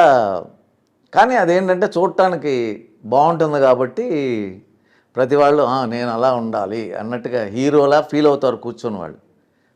హీరోయిన్ లాగా కూర్చున్న లేడీస్ ఫీల్ అవుతారు యంగ్స్టర్స్లో. సో ఆ విధంగా ఉండాలి జీవితంలో. అలా ఎంటర్టైన్మెంట్ అలా వెళ్ళిపోతూ ఉంటుంది. ప్లస్ డబ్బులు ఉన్న వాళ్ళు చూస్తారు, డబ్బులు లేని వాళ్ళు చూడలేరు. ఈ ఛానల్స్లో చూడటమే తప్పితే. ఏమైనా సినిమా ఫీల్డ్కి కష్టమేనండి. ఎందుకలా? రాను కష్టం. సినిమాలు ఎందుకు థియేటర్లు కూడా తగ్గిపోతున్నాయి కదా. ఎందుకంటే ఇది పెరిగిపోతుంది. అందరూ ఆ లెవెల్లో తీయలేరు కదా. ఒక పిక్చర్ ఏదైనా ఇప్పుడు ఆ లెవెల్లో తీసినటువంటి వాళ్ళు ఏదైనా ఒక పిక్చర్ దెబ్బ కొట్టిందంటే 500-600 కోట్లు పోతాయి. తట్టుకోలేరు మళ్ళీ ఆ ప్రొడ్యూసర్. అందుకని డేంజర్. తప్పించుకుని ఆ డబ్బు వరకు వచ్చినా మళ్ళీ ఇది అవి ఫంక్షన్ల కింద పెట్టి ఖర్చు పెట్టేస్తూ ఉంటారు. మళ్ళీ సక్సెస్ అని కొంచెం సక్సెస్ అయిందంటే వచ్చిన డబ్బు వచ్చిన లాభం తక్కువ ఉంటుంది. 500 కోట్లు పెట్టి తీస్తే ఒక 10 కోట్లు వచ్చింది అనుకోండి. అదే అని 500 కోట్లు ఇన్వెస్ట్మెంట్కి 10 కోట్లు రావటం ఏంటి? సంవత్సరం 2 సంవత్సరాల తర్వాత ఎంత మీరు ఇంట్రెస్ట్లు చూడండి. 500 కోట్లకి 3 yearsలో 1500 కోట్లు అవుతుంది. చిన్న ఇంట్రెస్ట్, బ్యాంక్ ఇంట్రెస్ట్ చేసుకుంటే దానికి ఏం లాభం? ఎక్కువ దెబ్బలు తగులుతాయి కదా, అన్నీ సక్సెస్ అవ్వవు కదా. ఎప్పుడు మీరు థియేటర్లో చూసినటువంటి సినిమా ఏంటి? థియేటర్కి ఈ మధ్యకాలంలో ఎప్పుడు వెళ్ళలేదమ్మా నేను. ఇప్పుడు సూపర్ హిట్ అయిన అసలు చాలా సినిమాలు నేను చూడలేదు. బాహుబలి చూసా, కెనడాలో చూసా. శ్రీమంతుడు, బాహుబలి నేను కెనడా 1, 2 రెండు చూసారు. RRR 1, 2 చూడలేదండి. 1 బాహుబలి 1, 2 చూడలేదు. నేను వచ్చేసాను తర్వాత మళ్ళీ హైదరాబాద్లో చెన్నై చూడలేదండి. నాకు RRR మా కుటుంబ సమస్యలతోనే మేము సతమవుతూ ఉంటాం. సినిమాలకు వెళ్ళే అంత ఇది ఉండు. మా ఇంట్లో వాళ్ళు వెళ్తారు. మొన్న ఏదో ప్రభాస్ సినిమా ఏదో కలికి ఏదేనుకో ఎక్కడ ఉన్నారని ఇంట్లో వాళ్ళు ఫోన్ చేస్తే మేము కలికి థియేటర్లో ఉన్నారు, కలికి సినిమా చూస్తున్నాం ఉన్నారు వాళ్ళు. నాకు పెద్ద ఇంట్రెస్ట్ లేదు. నేనేంటంటే నేను ఉన్నది రన్ అవుతుంది సీరియల్స్ ఛానల్స్ కాబట్టి దీంట్లో తమిళ్ సీరియల్స్ ఎక్కువ కొంచెం అబ్జర్వ్ చేసుకుంటూ ఉంటా. భాష ఎలా చేస్తున్నారు, ఎలా చేయకూడదు, నేను చేసిన తప్పులేంటి ఏంటంటే ఇవన్నీ వీటిలోనే ఉంటాయి నాకున్న టైంలో. సో బాహుబలి 1 చూసారు, 2 చూడలేదు. చూడలేదు. చాలా సినిమాలు చూడను. KGF అసలు సినిమాలు ఇలాంటివి అంటే యాక్చువల్గా ఇప్పుడు ఇవన్నీ కూడా ఒక బెంచ్ మార్క్ క్రియేట్ చేశాయి అనేది. బాహుబలి 2 అనేది రికార్డ్స్ క్రియేట్ చేసింది. ఆ రికార్డు సాధిస్తే అంతకు మించి అన్నట్టుగా లెక్కలు కనిపిస్తుంది. నాకు ఉపయోగం ఏమీ లేదు ఆ సినిమాలు చూడటం వల్ల. నా లైఫ్ ఏంటంటే నేను బ్రతకటం, నా కుటుంబాన్ని బ్రతికించటం. సో నాకేంటంటే నాకు సీరియల్స్ అంటే ఏంటంటే అన్ని సెంటిమెంట్తో కూడి అందరూ కూడా పెద్దవాళ్ళు చిన్నవాళ్ళు ఇంట్లో కూర్చొని ఆడవాళ్ళు చూసే సినిమాలు లాంటివి. సో అవి సీరియల్స్లోనే ఉంటాయి ఆ ఎమోషన్స్ అన్నీ. సో వాటి మీద నేను బ్రతుకుతున్నాను కాబట్టి వాటితోనే నాకు సరిపోతాను. నేను ఆ సినిమాలు చూడటం వల్ల నాకు ఉపయోగం లేదు, నన్ను వాళ్ళు తీసుకోరు, నేను పనికిరాను కూడా. ఇన్ని జానపదాలు చేసినా మరి బాహుబలిలోని వాటిల్లోని నేను వేశానా? మీరు అంటున్నారా అబ్బో జానపద కథానాయకుడు ఎవరైనా ఇచ్చారా?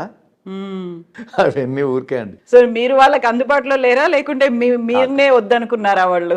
గుర్తుండను. తర్వాత ఇంకోటి ఏంటంటే నాకు ఇవ్వలేదని కూడా నేను బాధపడను. ఎందుకంటే వాళ్ళ ఫిగర్స్ చూస్తుంటే, వాళ్ళ ఫిట్నెస్ చూస్తుంటే, ప్రభాస్ది కానీ, రాణాది కానీ, ఈ మన చిరంజీవి గారి అబ్బాయిది కానీ, రామ్ చరణ్ కానీ, అందరూ కూడా ఆ ఫిట్నెస్లో వాళ్ళు అలా ఉన్నారు. మేము అలా లేము. కాకుండా మీకు తగ్గ క్యారెక్టర్స్ అవి ఉంటాయి. ఇప్పుడు ఇక్కడ తమిళ సీరియల్లో అంటే ఒకటి హీరో కింద వేసిన తర్వాత పక్కన నిలబడటం అనేది నాకు ఇష్టం ఉండదు. వాళ్ళు నన్ను అడగలేదు, అర్థమైంది. అడిగితే నేను చెప్పేవాడిని నాకు వద్దు అని.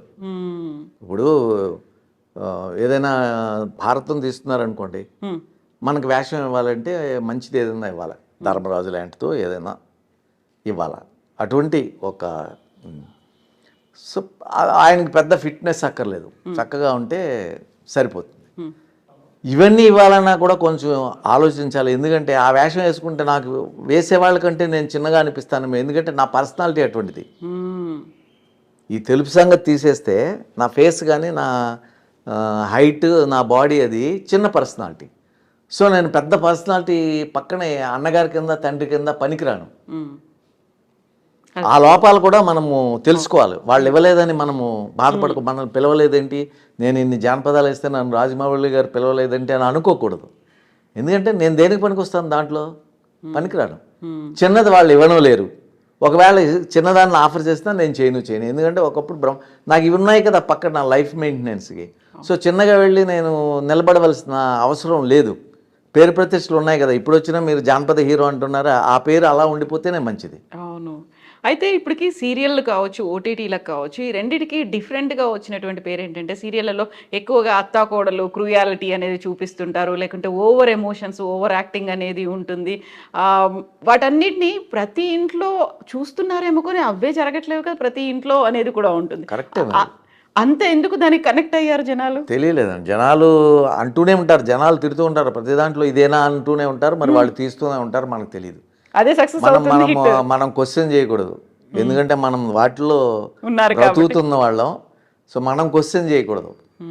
ఏమో జనం చూస్తారేమో ఎదురు చూడాలని మనం అనుకోవాలి తప్ప ఇదేంటి బాగాలేదు, ఇది ఈ విధంగా ప్రతి దాంట్లో ఇదా అని మనం అనకూడదట. ఓటీటీలు వెబ్ సిరీస్లో ఈ మధ్య కాలంలో మామూలుగా ఇంతకుముందు సెన్సార్ అనేది ఉండేది, ఆ తర్వాత గేట్ కీపింగ్ ఇలాంటిది ఏం లేదు.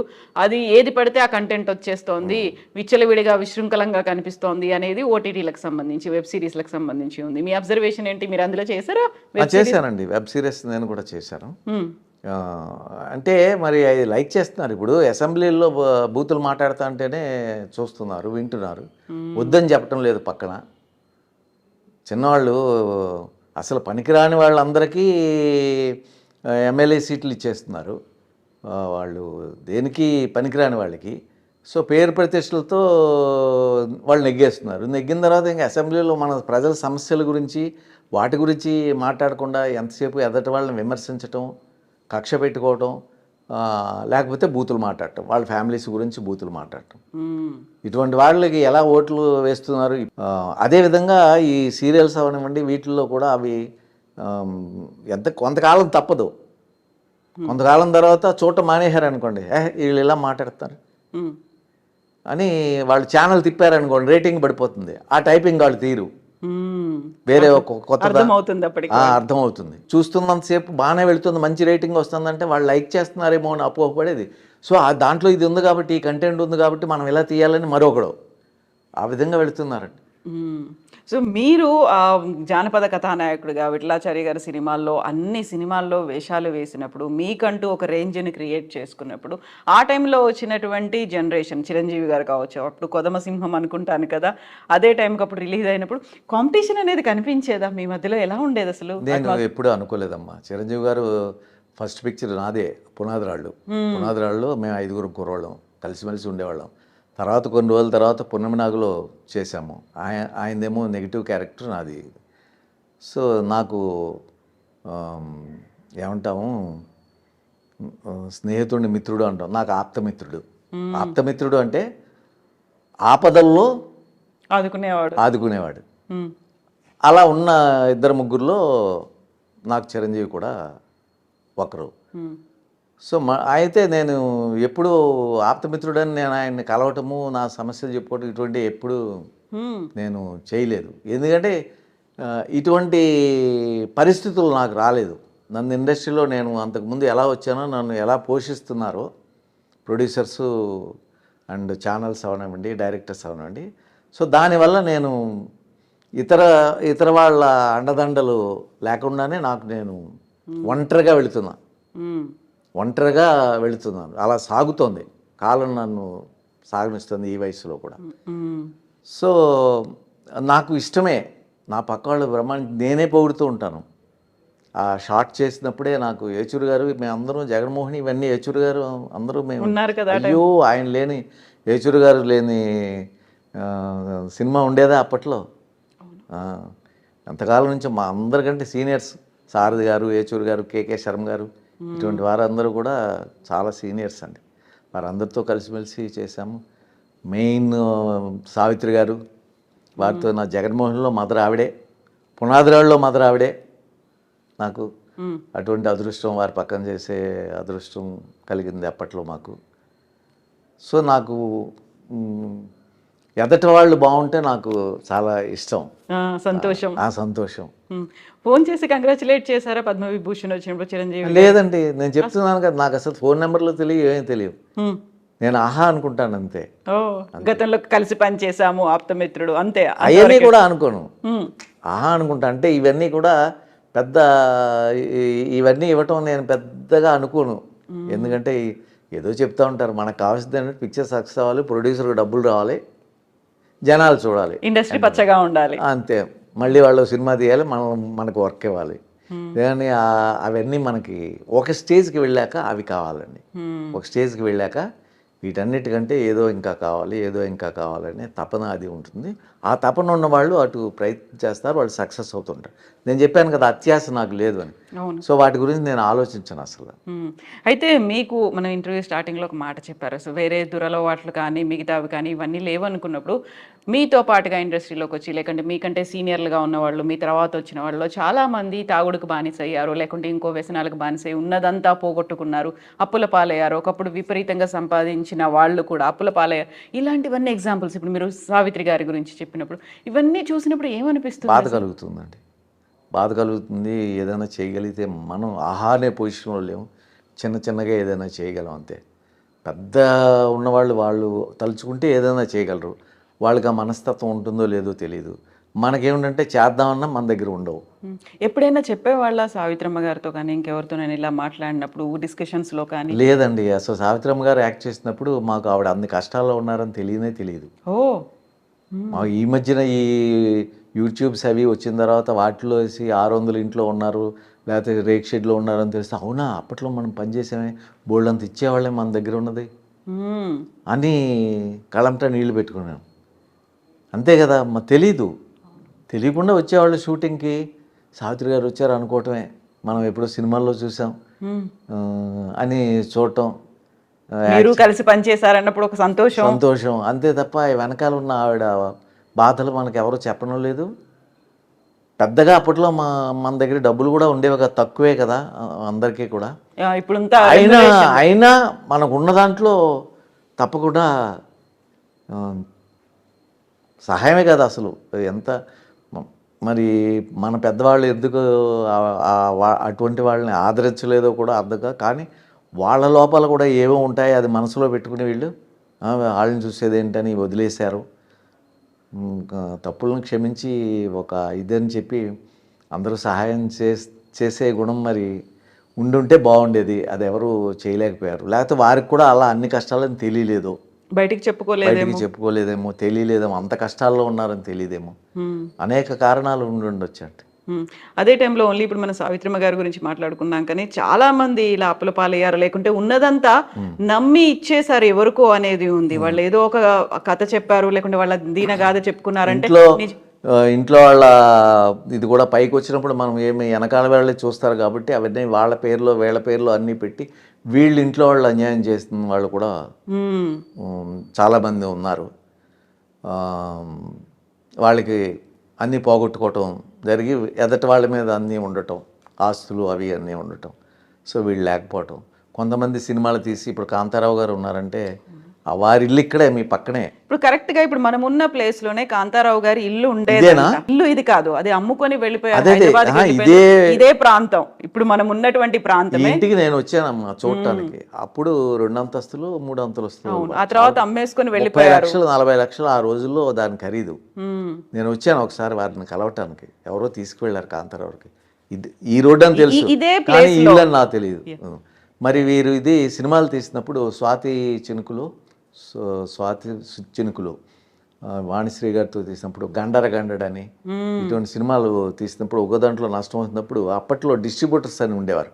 ఆ డిస్ట్రిబ్యూటర్స్ అప్పు ఇచ్చేవారు. అప్పు ఇచ్చినప్పుడు రాయించుకున్నారు, మేము తీరుస్తాము అని. సినిమాలో రాకపోతే మేము తీరుస్తాము. సో మేము తీరుస్తాము అనేసరికి సినిమాలో వచ్చేది కాదు. అప్పట్లో కొనేవాళ్ళు ఎవరూ లేరు. సో రిలీజ్ చేస్తే ఎంత వచ్చినా దానికి సరిపోయింది దీనికి సరిపోయింది అని డిస్ట్రిబ్యూటర్లు ఆ థియేటర్ వాళ్ళు మనకేమి ఇచ్చేవారు కాదు. సో దాంతో పెట్టిందంతా పోయేది. సో వాళ్ళేమో మా డబ్బులు రాలేదు, మా డబ్బు ఇవ్వండి అని చెప్పి మీద పడితే వారు నా దగ్గర లేదు అని ఎదురు తిరిగే మనస్తత్వం లేకుండా గౌరవం కోసం ఇల్లులు అమ్మేసి అలా చేసింది. ఎందుకంటే పూర్వం ఎంతో ఉండేదంట వారి విలేజ్లో, తెలంగాణలో దగ్గర 100 ఎకరాల పైచల్లా ఉండేది. అన్నీ పోగొట్టుకున్నారు. వారి డాక్టరు ఇంటర్వ్యూ చూస్తూ ఉంటాం, వాళ్ళ అబ్బాయి కూడా వాళ్ళ అబ్బాయి డాక్టరు చెప్తూ ఉంటారు. సో అట్లా పోయినవి అమ్మేయటం జరిగింది. అమ్మిన తర్వాత మరి పాపం ఆయన లాస్ట్ వరకు కూడా మేము సీరియల్లో పనిచేసాం. అన్నయ్య అటువంటి కృష్ణ గారి సీరియల్లో నేను వారు కలిసి పనిచేసాం. ఎప్పుడు బాధలు చెప్పుకోరు. పద్మనాభం గారు కానీ కాంతారావు గారు కానీ వాళ్ళ బాధలు చెప్పుకునేవాళ్ళు కాదు. ఏమిస్తే అది తీసుకునేవాళ్ళు, వెళ్ళేవాళ్ళు. సరే మన తప్పు, మనం నిలబెట్టుకున్నవాడు అదృష్టవంతుడు, ఫ్యూచర్ ఆలోచించి నిలబెట్టుకోలేనివాడు దురదృష్టవంతుడు. వాళ్ళు వెనకాల వాళ్ళు కూడా దురదృష్టవంతుడు. అవును కదా. ఇప్పుడు నాకు అదే కాట్రగడ్డ ప్రసాద్ గారు చెప్పినప్పుడు ఆ మాట, ఇప్పుడు మనం ఉన్నటువంటి ఈ ప్రాంతంలోనే కాంతారావు గారి ఇల్లు ఉండేది, దాన్ని అమ్ముకొని వెళ్ళిపోయారు, ఆ తర్వాత హైదరాబాద్ కు షిఫ్ట్ అయిపోయారు, ఇక్కడ మారిపోయింది. ఆ సినిమా వల్లే. ఆ సినిమాలో దగ్గర 15 లక్షలు 10 లక్షలు ఇవ్వాల్సి వచ్చి వాళ్ళ మీద పడి కోర్టులు అనేది అంటే వద్దు బాబు అని అమ్మేసి ఎంతకు వస్తే అంతకు అమ్మేసి ఇవాళ దగ్గర 10 కోట్లు 20 కోట్లు ఆస్తి అది ఈ గ్రౌండ్. అది మరి అయితే ఇప్పుడు ఉన్నటువంటి సిచ్యువేషన్లో చూసుకుంటే గతంలో ఒక సినిమాకి అయినటువంటి బడ్జెట్ ఎంత ఉందో అంతకు మించి ఒక ఆర్టిస్ట్కి ఇప్పుడు రెమ్యునరేషన్గా ఇస్తున్నారు. ఈ కంపారిజన్ అనేది ఎలా అనిపిస్తుంది మీకు? పరిణామక్రమం అనుకోవాలా లేకుంటే డిమాండ్ పెరిగిందా? అంటే కాలం మారింది అంతే అండి. అప్పటిదప్పుడే అప్పుడు రూపాయి విలువ అప్పుడు 1000 రూపాయలు, ఇప్పుడు లక్షలు. అయితే నరసింహరాజు గారు పెద్దగా ఎవరికి శత్రువు కాదు, ఎవరికి అంత పెద్దగా మిత్రత్వం ఉన్నప్పటికీ హాయ్ హలోలు ఇవన్నీ ఉండకపోయినప్పటికీ వివాదాస్పద రహితుడు, ఎక్కువ వివాదాలు అనేవి లేవు కదా అసలు. అంటే పేరైతే ఉంది.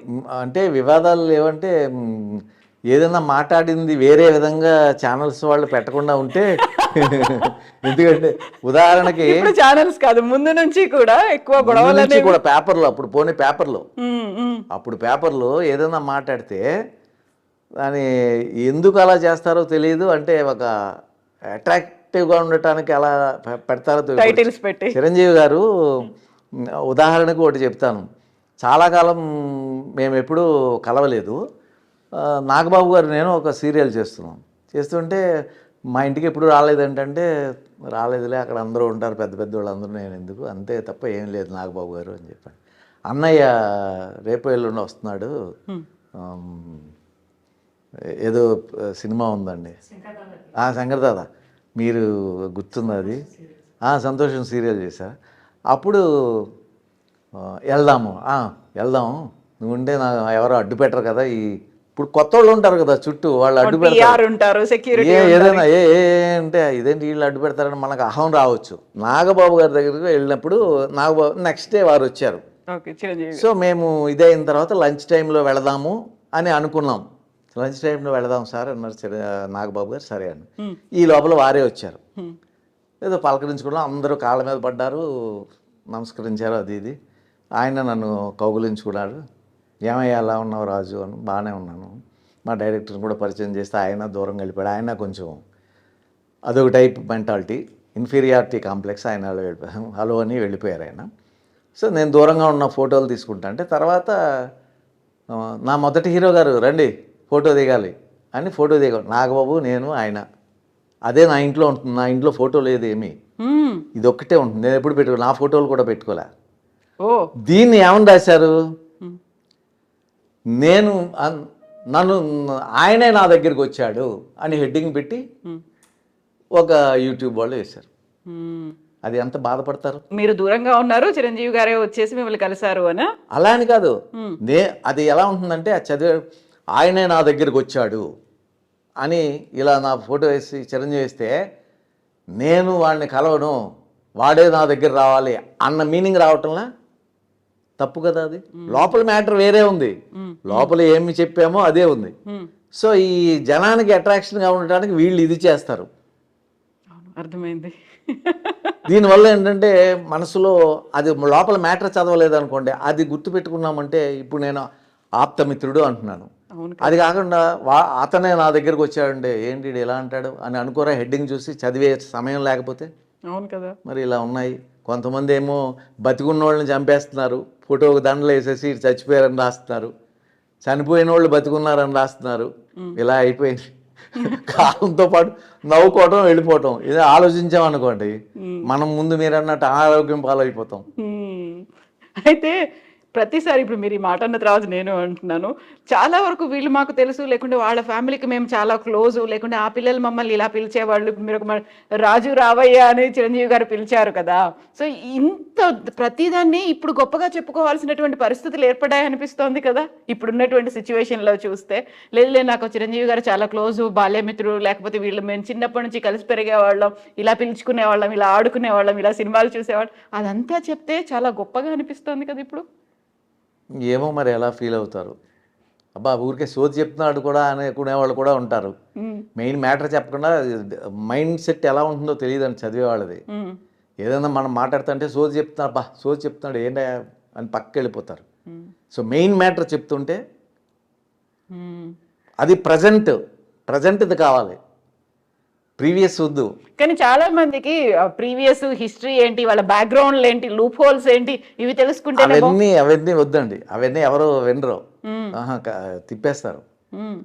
ప్రజెంట్ ఏదైనా చెప్పగలిగితే ప్రజెంట్ ఉన్నోండి వాడు ఎదవా, వీడు మంచివాడు, ఇది మాట్లాడితే వీడు బాగా మాట్లాడుతున్నాడు, వీడు ఇది చూడాలి అండి.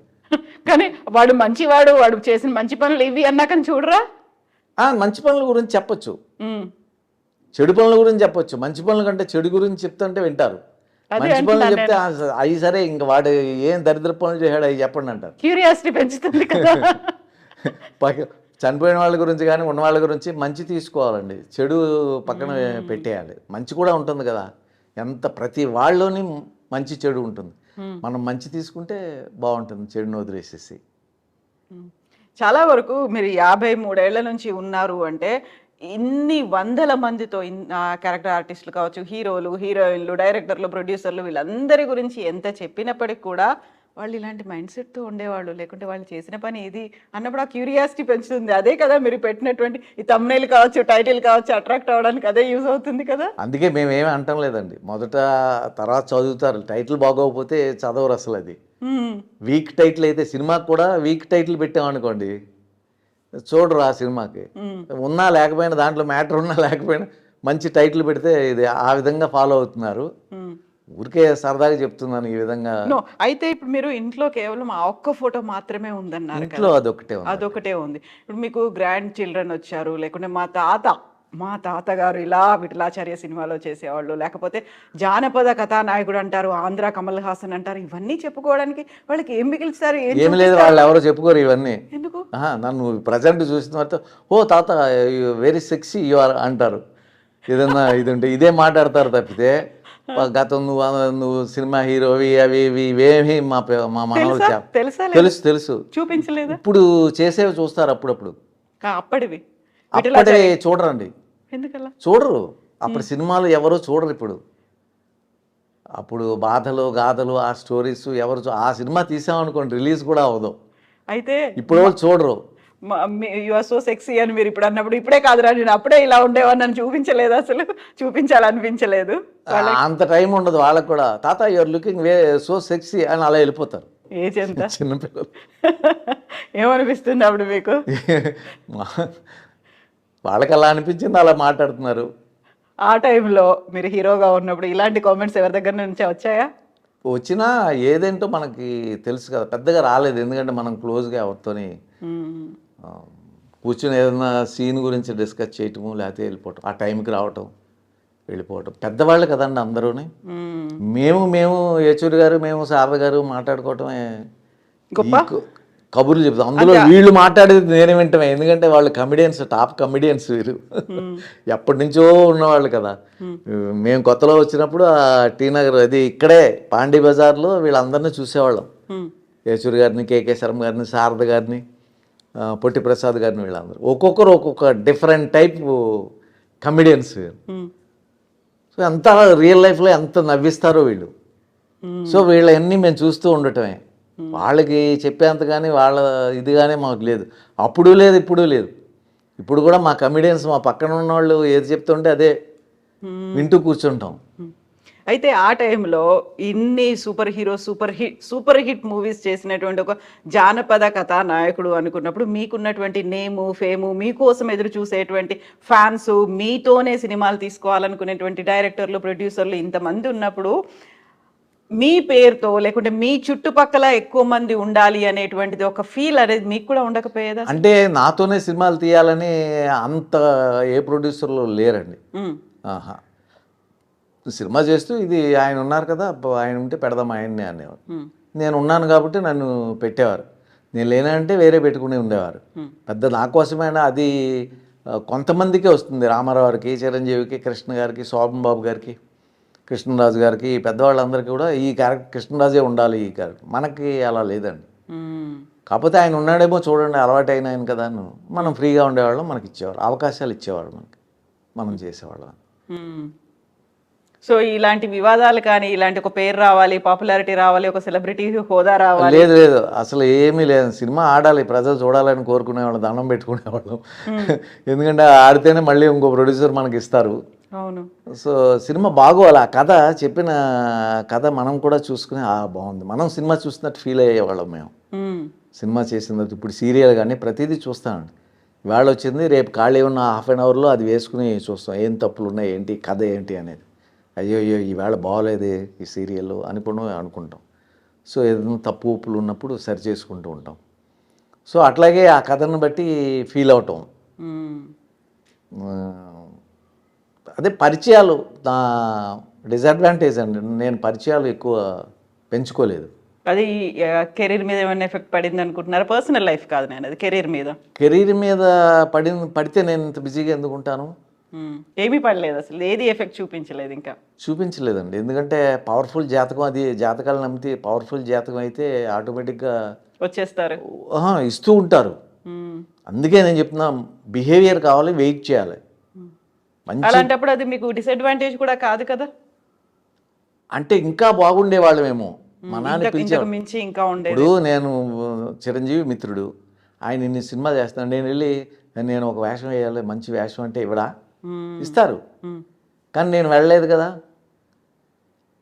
అలాగే దాసనారాయణ నేను ఎప్పుడు వెళ్ళలేదు, తర్వాత కూడా వెళ్ళలేదు. నేను రాఘవేంద్రరావు వీళ్ళు ఎవరిని, నేను విశ్వనాథ్ గారిని వీళ్ళని ఎవరిని కలవలేదని, వేషం అడగలేదు నేను.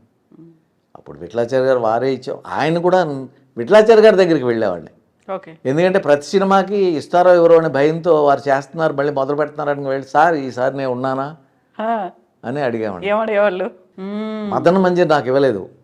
మదన మంజరి ఎందుకంటే అక్కడ ఒక చిన్న పాలిటిక్స్ జరిగింది. ఆ వ్రాస్తున్నటువంటి రైటరు, అసిస్టెంట్ డైరెక్టర్స్ ఏం చేశారంటే వీరిని థియేటర్కి పంపించేవాళ్ళు. కొన్ని థియేటర్స్కి ఏమనుకుంటున్నారో కథ గురించి కానీ ఆర్టిస్టుల గురించి కానీ పంపించేవాళ్ళు. వాళ్ళకి నేను ఇలా సరిగా మాట్లాడిన కోపంతో వాళ్ళు వచ్చి, నేను 2 సినిమాలు చేసిన తర్వాత ఏం చెప్పారంటే, ఈయనకి బ్రహ్మాండంగా ఉంది సార్ సినిమా, సక్సెస్, ఈ విఠలాచార్య గారికి ఆ నరసింహరాజు తప్ప ఎవరో దొరకరా అని అంటున్నారు సార్. ఇంకో కొత్త హీరో కావాలనుకుంటున్నారు ఓ అనుకున్నారు ఈయన. సో అప్పుడు ఈసారి మీరు లేరు సార్ అన్నా. సరే సార్ అని చెప్పి వచ్చేసా. ఎలా ఆడింది ఆ సినిమా? వీటన్నిటికంటే మంచి సినిమా, ఓ కానీ సక్సెస్ అవ్వలే. కథల్లో కానీ తీయటం కానీ బ్రహ్మాండం, కానీ ఎందుకో సక్సెస్ కాలేదు. సో అది మనకి అడ్వాంటేజ్. అప్పుడు మళ్ళీ నరసింహరాజు గారి దగ్గర మళ్ళీ వెళ్ళి నేనే అడిగా. మళ్ళీ వెళ్ళి ఇప్పుడు నేనున్నానా ఇప్పుడు అని అంటే మళ్ళీ వారికి కోపం వస్తుంది. ఏమంటారు? సార్ ఈసారైనా ఇవ్వండి సార్, నాకు లేవు అని మనం రిక్వెస్టింగే. ఏదైనా రిక్వెస్టింగ్ ఉంటే ఎదటివాడు దయాదాక్షిణ్యాలు మన మీద చూపుతారండి. దేవుణ్ణి అలా అడగాలి, వీళ్ళని అలాగే అడగాలి. ఎందుకంటే మనకంటే వాళ్ళు పెద్దవాళ్ళు కాబట్టి వాళ్ళు తప్పకుండా అడగాలి. ఇవ్వకపోయినా మనము మన టైం బాగోలేదు అనుకోవాలి, అంతేగాని ఇవ్వలేదు అని అనుకోకూడదండి. తర్వాత ఇచ్చారు కానీ నాకు మళ్ళీ రియలైజ్ అయ్యారా, ఇప్పుడు మేము నరసింహరాజు గారిని కాకుండా రంగనాథ్ గారిని పెట్టుకున్నాము, లేకుంటే వాళ్ళు ఇచ్చిన సజెషన్స్ తోనే మేము మార్చాము, అలాంటిది ఏమన్నా వచ్చిందా? అటువంటిది మనసులో ఏమన్నా ఉంటుందేమో కానీ పైకి తెలియనివారు.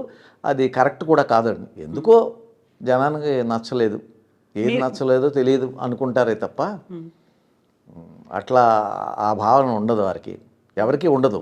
మళ్ళీ మీరు చేసిన సినిమా హిట్ అయింది కదా అన్ని, నవమోహిని అన్నీ కూడా. దాంతోనే నాకు జై బేతాళ అని చెప్పి 3D ఫిలిం ఇవ్వటం జరిగింది. అన్నీ మంచిగా అందరూ తెలిసిన వాళ్ళు అందరూ ఆదరించారండి. కేఎస్ రెడ్డి గారు అని ఒక డైరెక్టర్ గారు ఉండేవారు, అన్ని ఫిలిమ్స్ నాతోనే చేసేవారు. ఒకసారి ఇచ్చిన వాళ్ళందరూ కూడా తర్వాత నాకు ఇచ్చిన వారే. సో ఇప్పుడు మీరు దేవుణ్ణి నమ్ముతారు, కర్మ సిద్ధాంతాన్ని నమ్ముతారు, జాతకాలని కూడా నమ్ముతారు. జాతకాలను నమ్ముతాను, ఎదటి వాళ్ళని నమ్ముతాను. ఎదుటి వాళ్ళు ఎవరైనా పర్లేదు, ఏం చేస్తారు, ఇలాంటివన్నీ కూడా బ్యాక్గ్రౌండ్ చూడకపోయాడు. నాకంటే ఎంత ఇదైనా నాకంటే వారు గొప్ప, దేంట్లోనో గొప్ప ఉండి ఉంటుంది తప్పకుండా. మనం వెతికితే ప్రతి వాళ్ళలోనే, సపోజ్ చెడు ఓ తాగుబోతు అయిపోయాడు అనుకోండి, దెబ్బతినేసాడు అనుకోండి, వాడు మనకు నేర్పుతున్నాడు, అలాగా తాగుబోతుగా అయిపోకు, ఇలా దెబ్బతినేస్తావు అని వాడి దగ్గర నుంచి మనం నేర్చుకోవచ్చు. సో అందుకని మనం ఆలోచిస్తే ప్రతి ఎదుటి వ్యక్తిలో ఎదుటివాడు మనకంటే గొప్పవాడండి. అహంకారం రాకూడదు. నేను అనే అహంకారం వచ్చిందంటే అవుట్. ఎదుటి వ్యక్తి ఎలాంటి వాడైనప్పటికీ నేర్చుకోవడానికి ఏదో ఒక పాఠం ఉంటుంది వాడు. ఎదుటి వ్యక్తే కాదు, ప్రతి జీవి నుంచి కూడా మనం నేర్చుకోవచ్చు, ప్రతి చెట్టు నుంచి కూడా నేర్చుకోవచ్చు. ఇలా నీడనివ్వాలి, నేను ఎండ పైన నేను వేసుకుని కింద నా దగ్గరికి వచ్చిన వాళ్ళు నీడనివ్వాలి, పళ్ళు అవన్నీ ఇస్తూ ఉన్నవన్నీ ఇవ్వాలి, ఆకలి చనిపోయిన తర్వాత కట్టెలకు కూడా ఉపయోగపడాలి పక్క వాళ్ళకి అని అన్నీ మనం నేర్చుకోవచ్చు. ఆలోచిస్తే ప్రతి జీవి నుంచి, ప్రతి వ్యక్తి నుంచి మనం చాలా నేర్చుకోవచ్చు అండి. గొప్ప ఫిలాసఫీ. ముందు నుంచి ఇలాగే ఉండేవాళ్ళ, ఏదైనా ఇలా మార్పుకి కారణమై? ఏమో ఈ మధ్య ఎక్కువ అయిందండి. అంటే క్షవరం అయ్యాక వివరం వస్తుంది అంటారు చూడండి, అట్లాగే దెబ్బలు తిన్న తర్వాత మంచిది అదైనా ఆఖరి దశలో వచ్చింది అనుకోండి, హ్యాపీగా ఉంటాం. ఇప్పుడు మేము హ్యాపీ కదా, ఆ క్షవరం అవటం ఆఖరి దశలో. ఎప్పుడైంది ఆ క్షవరం? ఏమో మరి ఎప్పుడు అయింది, రియలైజ్ అవ్వలేదు మీరు? ఎప్పుడైంది ఎప్పుడైంది అనే దానికంటే క్షవరం అయింది అనేది మాత్రం తెలుసు. ఎప్పుడైతే మనం రియలైజ్ అయ్యాం కాబట్టి బాగున్నాం. ఏ రూపంలో అంటే అన్నీ తెలుసుకున్నాం కదా, ఏది చేయకూడదు, ఏది చేయొచ్చు అనేది. ఏదైనా మనకి దొరక్కపోతే అది మనకు లక్కలేదు అంతే అనుకోవాలి. ఎదటి వారు ఇవ్వలేదని అనుకోకూడదు, మనం పలకరించలేదు